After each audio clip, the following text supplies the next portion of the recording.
ഇപ്പൊ റമദാൻ മാസമല്ലേ, അപ്പൊ അതുമായി ബന്ധപ്പെട്ടിട്ടുള്ള ഒരു പെൻ ഹോൾഡർ ഉണ്ടാക്കിയാലോ. പിന്നെ ഈ ഒരു പെൻ ഹോൾഡറിന്റെ പ്രത്യേകത എന്താണെന്ന് വെച്ചാൽ നമുക്ക് കുറച്ച് കഴിഞ്ഞാൽ നോമ്പ് എത്രാമത്തെ നോമ്പാന്നൊക്കെ കൺഫ്യൂഷൻ ആവും. ബട്ട് ഇതുപോലെയുള്ള ഒരു പെൻ ഹോൾഡർ ഉണ്ടെന്നുണ്ടെങ്കിൽ നമുക്ക് ഭയങ്കര ഈസി ആയിരിക്കും. കാരണം നമുക്ക് ഡെയിലി നമുക്ക് എത്രാമത്തെ നോമ്പാന്ന് അവിടെ എഴുതി കൊടുക്കാൻ പറ്റും. അപ്പൊ ഇതിന് വേണ്ടിയിട്ട് ആദ്യം തന്നെ ഇതുപോലെയുള്ള ഒരു കാർഡ്ബോർഡ് എടുത്തതിന് ശേഷം നമ്മൾ ജസ്റ്റ് സെന്ററിൽ ഇതുപോലെ ഒരു ഹോൾ കൊടുത്തതിന് ശേഷം നമുക്ക് എഴുതി കൊടുക്കാൻ പറ്റുന്ന രീതിയിലുള്ള ഒരു പേപ്പർ അവിടെ വെച്ച് കൊടുക്കുക. പിന്നെ കുറച്ച് കട്ടിയുള്ള കാർഡ്ബോർഡൊക്കെ വെക്കുകയാണെന്നുണ്ടെങ്കിൽ അത് കുറച്ചും കൂടി ബെറ്റർ ആയിരിക്കും. കാരണം എന്താണെന്ന് വെച്ചാൽ അവിടെ ഒരു പേപ്പറൊക്കെ നമ്മൾ യൂസ് ചെയ്യുകയാണെന്നുണ്ടെങ്കിൽ അത് പെട്ടെന്ന് ചീത്തയായി പോകും.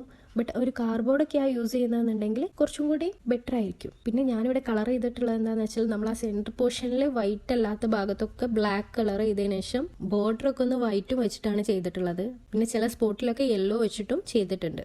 ഈ ഒരു റമദാൻ മാസത്ത് ചെയ്യാൻ പറ്റിയ ഒരു ബെസ്റ്റ് ക്രാഫ്റ്റ് തന്നെയാട്ടോ ഇതൊക്കെ. കാരണം അത്രയും സിമ്പിളായിട്ട് നമുക്ക് ഇതുപോലെയുള്ള ഒരു പെൻ ഹോൾഡർ ഉണ്ടാക്കി എടുക്കാൻ പറ്റും.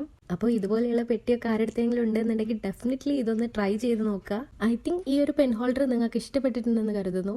ഇനി നിങ്ങൾക്ക് വല്ല സജഷൻസോ കാര്യങ്ങളൊക്കെ ഉണ്ടെന്നുണ്ടെങ്കിൽ ഡെഫിനറ്റ്ലി അത് കമന്റിൽ രേഖപ്പെടുത്തുക. വീഡിയോ ഇഷ്ടപ്പെട്ടാൽ do like, comment and subscribe.